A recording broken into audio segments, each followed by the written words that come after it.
Hey there, everyone. This is Anthony Avina, and welcome to the next episode of my Epicenter reading. We are on section 6 of chapter 1, which is the last part of the chapter. So after this episode, we will be finished with chapter 1, and we'll be ready to move on to chapter 2. I won't waste more of your time. So if you haven't seen any of the previous episodes, I'll either put a link in the video or you can check out my playlist on my channel, which is the Epicenter Reading Podcast playlist. So you can find the other episodes in there. So without further ado, here is section 6 of chapter 1 of Epicenter. Part 6. Agent Young, Agent Timmons, I'm Richard Fisher. The man speaking was at least 60 years old, with thinning white hair, a gaunt demeanor, and pale gray eyes. Wearing an expensive suede suit and sporting pale white skin, the man looked like a modern-day Ebenezer Scrooge. He also looked like a CEO, a shark in a business suit, in other words. Given the chance, this guy would gut you and sell your organs for a hefty price. Mr. Fisher, thank you for seeing us, said Jake behind me, extending his hand after I had shaken the CEO's hand. Yes, well, when I heard the poison we use, what is it? Saxitoxin? Yes, that's it, I replied. Yes, saxitoxin. When I heard that was used in a series of murders, I knew I had to help any way I can. As you know, I don't want anyone to get hurt, but I must admit that I also don't want my company's name to get dragged through the mud. Of course not, Mr. Fisher. And I can assure you there will be no mudslinging on our part. But I also have to advise you that any leads that lead back to one of your employees will not be able to get swept under the rug. The media often has a way of tracking down the details of these high-profile cases. So just be aware of what our situation is here. My main priority is to locate the suspect and apprehend him before any more people can be hurt or killed.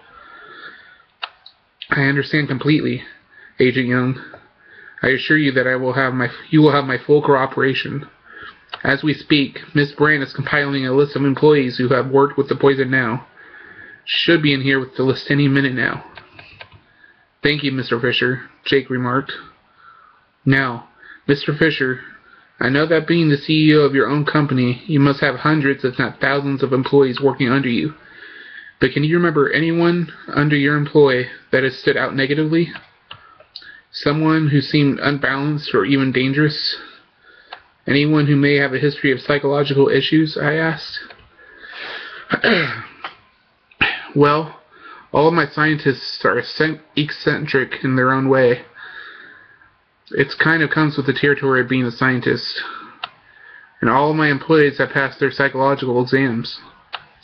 I make sure that company-wide exams are taken every 6 months, and that no one who fails the exam may work with the company until they pass the test. However, one employee does come to mind. His name is Thomas King. He is the lead scientist on a tissue regeneration project we have been working on. I just recently talked with some reporters on the project. We're hoping that with the success of this project, we can not only find cures for diseases, but find a solution to limb amputations so that one day a drug could be administered to regenerate the limbs that were lost. Eventually, we can alter the aging process and help cure many diseases with the success of this project. And why, Mr. Fisher, did Mr. King stand out to you? I asked. Well, his work on the project has become the cornerstone of the entire process. Before he came on as the project director, my other scientists had come to a dead halt. However, he proposed that using saxitoxin could not only halt the decomposition process, but reverse engineering the drug could also reverse the decomposition process and actually regenerate the dead tissue. His work halted a few months ago during the reverse engineering stage, but this morning he came in a huff, telling his team that he was close to cracking the puzzle of the process, and that he just needed to bring a few things back with him home. Mr. Fisher, does Thomas King have direct access to your company's entire stock of saxitoxin? Asked Jake. Well, I believe so, especially with his special access as project director. But our stock is all computerized, and any use of the key code to the stock is logged in. We have people who check these every day to prevent the use of drugs outside the office. Unless what, Mr. Fisher? I asked. Unless Thomas found a way to hack into our computer system and alter the logs. Fisher put on a startled look, sat up quickly in his chair, and then picked up his phone and pressed a single button.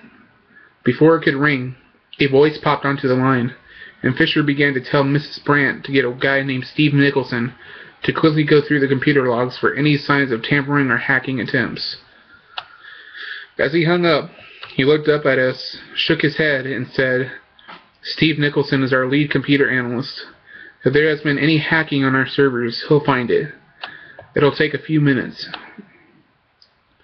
As we waited, Miss Brandt came in with the list of people who had access to saxitoxin, and of course, Thomas King was at the head of that list. I made a note in my case file about King, and then waited for a few more minutes. Before long, Fisher's phone rang, and as he picked it up, he turned away from us and harshly whispered, "God damn it, Steve, what the hell am I paying you for? Why didn't we pick this up before?" "I don't want to hear it now. Just comb through King's computer, scrub his access to this office, and get me his home address now." As he hung up, he wrote down something quickly on a notepad, ripped the page off, and handed me the paper. It was the address of Thomas King. We determined that King managed to hack his way onto our servers using his computer here at work. We're revoking his access to the building, and we have determined that he just checked out 2 vials of saxitoxin before leaving today. Jake and I stood up, gathered our things, and thanked Fisher. He shook our hands and said, "I'm sorry that this has gone completely unnoticed. I swear I'll find out how he managed to go overlooked by our computer experts. As long as we catch him before he can kill anyone else, this has been a big help. We'll be in touch with you, Mr. Fisher." With that, Jake and I shook hands with the distraught Mr. Fisher and made our way back down to the lobby of the building. Once we were in the car, I began making calls to the office and getting back up to the home of Dr. Thomas King. Hanging up a few minutes later, Jake quickly made his way through traffic, avoiding the rules of the road and pushing out our car to the limit. "We finally got the son of a bitch, Clark," Jake said, smiling and puffing out his pent-up breath as he drove excitedly towards our destination. "Not yet, Jake. First we arrest this bastard, and then we can celebrate," I replied. I nodded and smiled, but I had a feeling we were heading into the hornet's nest, and those hornets were getting ready for the big sting. And that'll do it for Chapter 1. That was Section 6 of Chapter 1. Next episode will be about Chapter 1, or Chapter 2, I should say.